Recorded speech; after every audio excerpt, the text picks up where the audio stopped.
Hello बेटा। बच्चे next class record करने लगे हैं फॉरेन एक्सचेंज रेट की। ठीक है, तो फॉरेन एक्सचेंज रेट की नेक्स्ट क्लास देखो।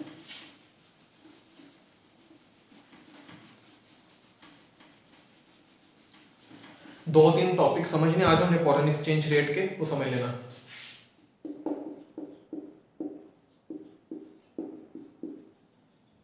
एक्सचेंज रेट बेटा, फॉरेन एक्सचेंज रेट मैंने आपको बोला था, बताया था लास्ट वीडियो में कि फॉरेन एक्सचेंज रेट होता है कि जो फॉरेन की करेंसी है वो हमारे देश की करेंसी के साथ कैसे एक्सचेंज होती है। फॉर एग्जांपल जैसे $1 कितने रुपीस के बदले में क्या होता है, एक्सचेंज होता है, उसको बोलते हैं फॉरेन एक्सचेंज रेट। जैसे 1:70 था। ठीक है। मैंने आपको बताया था दो मेथड है, एक आपका है फिक्स्ड एक्सचेंज रेट सिस्टम, एक है फ्लेक्सिबल एक्सचेंज रेट सिस्टम। ठीक है। फ्लेक्सिबल एक्सचेंज रेट सिस्टम में जो करेंसी है उसकी वैल्यू कैसे डिसाइड होती है, डिमांड एंड सप्लाई के अकॉर्डिंग। तो आज तीन टर्म समझो। सबसे पहले तो ये जो तीन टर्म मैं समझाने लगा हूं बेटा, नंबर वन है आपका डेप्रिसिएशन ऑफ करेंसी, नंबर दो appreciation of currency, and number third D valuation of currency. ये तीनों टर्म समझो बेटा। Depreciation, DEPRECIATION, depreciation. फिर है appreciation, APPRECIATION, appreciation of currency. And last one is devaluation, DEVALUATION, devaluation of a currency.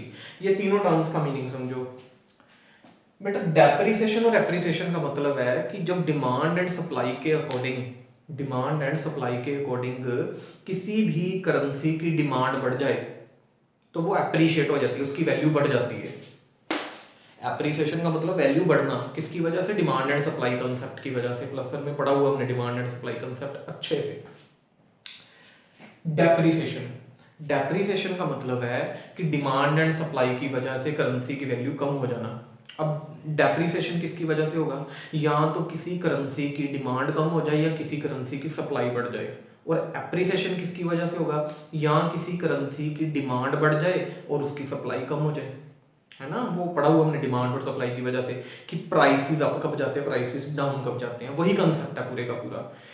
Demand and supply की वजह से जब करेंसी की वैल्यू में फर्क आएगा उसको हम बोलते हैं डेप्रिसिएशन ऑफ करेंसी और एप्रिसिएशन ऑफ करेंसी। ठीक है।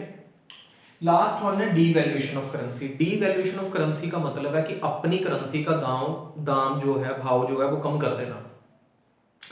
अब मैं आपको इसके लिए एक चीज बताता हूँ। आपको लास्ट वीडियो में मैंने बताया था कि करेंसी की वैल्यू को कम रखना या कम होना भी किसी डेवलपिंग इकोनॉमी के लिए फायदेमंद होता है।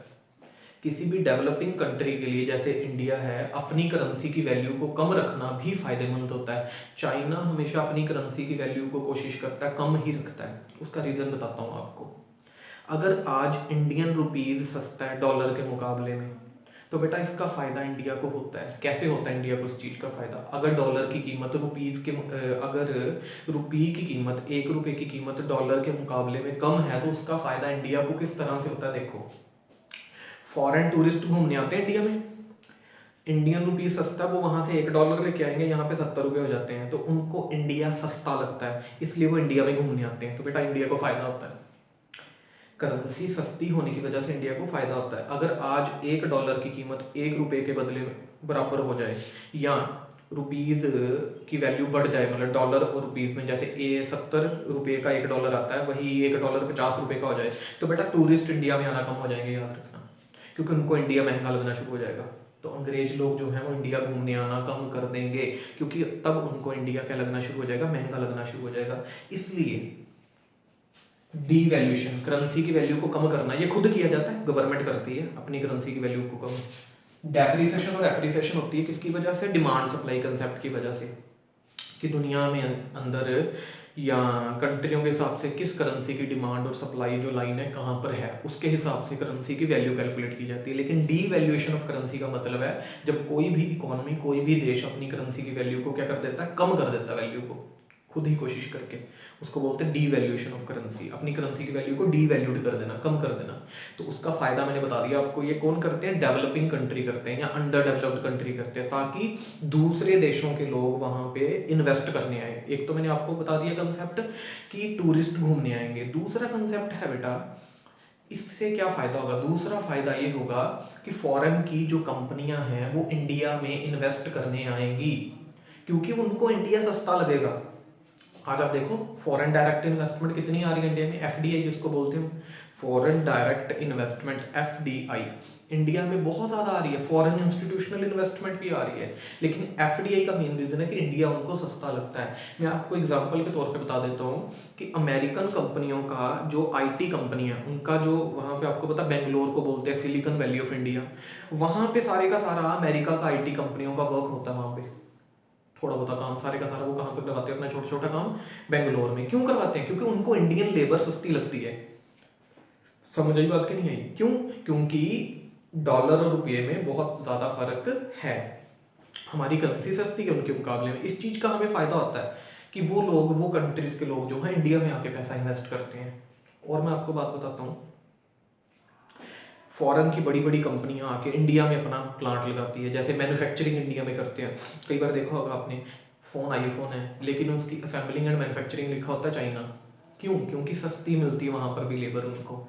चाइना की भी करेंसी अमेरिका के मुकाबले सस्ती है, मतलब एक एफिशिएंट लेबर सस्ते रेट पे मिलती है उनको। क्यों? क्योंकि उनके देश की करेंसी सस्ती है, इसीलिए ये सारे का सारा किया जाता है। अब आइए आपको समझ कि डीवैल्यूएशन ऑफ करेंसी से किसी इकोनॉमी को क्या फ़ायदा होता है। नोट्स मैंने आपको सेंड कर दिए, तो उसमें से पढ़ के देखना ये सारी चीज़ों को, ठीक है।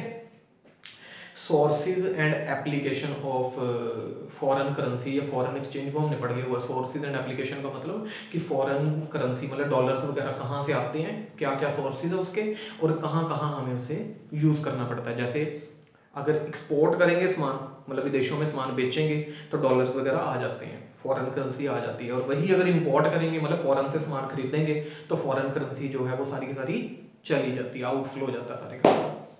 तो बेटा ये चीज़ों का आपने ध्यान रखना ही रखना है दिमाग के अंदर, ठीक है। तो आपको समझ आनी चाहिए depreciation of currency, appreciation of currency and devaluation of currency. Depreciation का मतलब है कि करेंसी की वैल्यू कम हो जाना, मतलब रुपीस की वैल्यू कम हो जाना डॉलर के मुकाबले।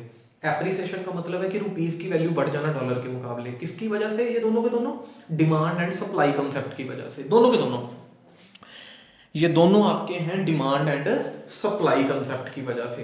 लेकिन जो डीवैल्यूएशन ऑफ करेंसी है, डीवैल्यूएशन ऑफ करेंसी जानबूझ के की जाती है।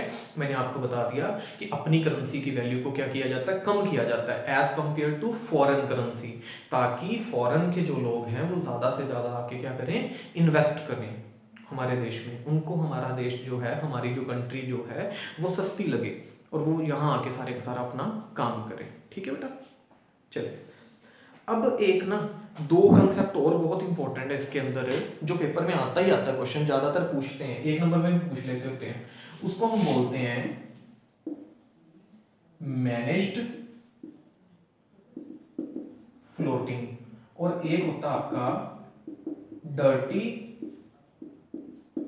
फ्लोटिंग। आप बुक में पढ़ना, कहीं पे लिखा होता है फ्लॉट रेट। फ्लॉट रेट का मतलब होता है वही करेंसी का rate, flexible exchange rate system के अंदर होता है ये। करेंसी का रेट किसके अंदर? फ्लेक्सिबल एक्सचेंज रेट सिस्टम के अंदर। मैनेज्ड फ्लोटिंग और डर्टी फ्लोटिंग को अच्छे से समझना पड़ेगा। मैं पहले तो मैनेज्ड फ्लोटिंग समझो बेटा, नाम से पता चल रहा है मैनेज्ड फ्लोटिंग। एक दो तीन चीजें दिमाग में रखो सबसे पहले उसको समझने के लिए। इंडिया में जितने भी डॉलर आते हैं ना, सारे के सारे जितने भी डॉलर इंडिया के अंदर आते हैं, वो डॉलर का जो रिजर्व है सारे का सारा किसके पास पड़ा होता है? आरबीआई और गवर्नमेंट के पास पड़ा होता है।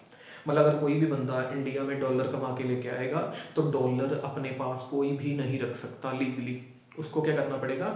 आरबीआई इंडियन गवर्नमेंट को डॉलर देके रुपीस में कन्वर्ट करवाने ही पड़ेंगे। समझ आ गई? तो डॉलर्स का जितना भी रिजर्व है वो सारे का सारा किसके पास पड़ा होता है? आरबीआई के पास पड़ा होता है। समझ लेना इस चीज को, रिजर्व बैंक ऑफ इंडिया के पास बहुत सारा रिजर्व पड़ा होता है, डॉलर्स और पाउंड्स का, फॉरेन करेंसीज का। क्या होता है, मैंने आपको बोला कि करेंसी की वैल्यू कम हो जाना, करेंसी की वैल्यू बढ़ जाना, करेंसी की वैल्यू कम हो जाए तो देश को फायदा होता है, लेकिन बेटा एक लिमिट तक होती है ये सारी चीजें। कोई भी देश ऐसा भी नहीं चाहता कि उसकी करेंसी की वैल्यू एकदम ही बिल्कुल लो चली जाए और रद्दी हो जाए उसकी करेंसी, ऐसा भी नहीं चाहता।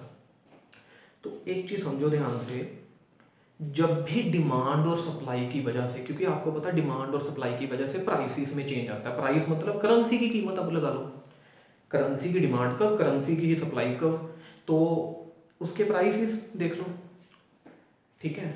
अब किसी करेंसी की जो डिमांड और सप्लाई की वजह से बहुत सारी सप्लाई हो रही है, बहुत सारी सप्लाई हो रही है, ठीक है, डिमांड सप्लाई बढ़ी जा रही है, बढ़ी जा रही है करेंसी की।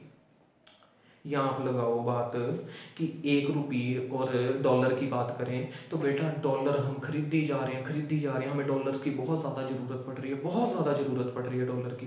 तो डॉलर की कीमतें क्या हो जाएंगी, बढ़ी जाएंगी, डॉलर की कीमतें बढ़ती रहेंगी, बढ़ती रहेंगी, और डॉलर की जो सप्लाई है वो हो नहीं रही।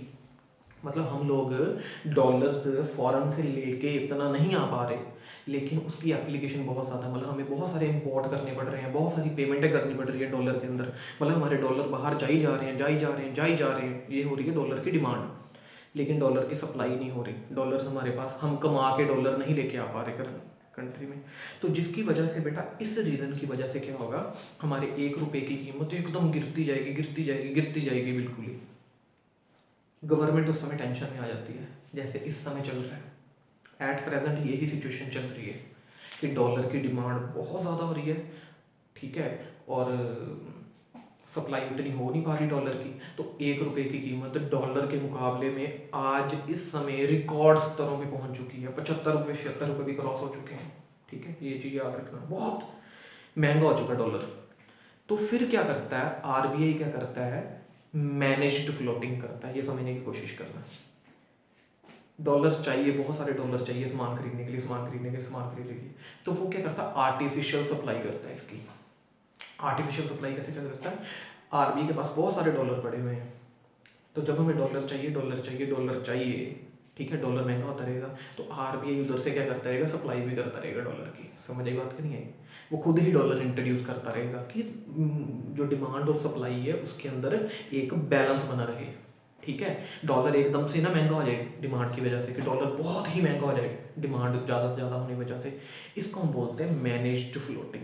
समझ आई, ये आरबीआई करता है, गवर्नमेंट करती है, ये मैनेज किया जाता है। फ्लॉट रेट मतलब करेंसी का जो रेट है, करेंसी का जो प्राइस है, उसको क्या किया जाता है, मैनेज किया जाता है, इसको बोलते हैं मैनेज्ड फ्लोटिंग।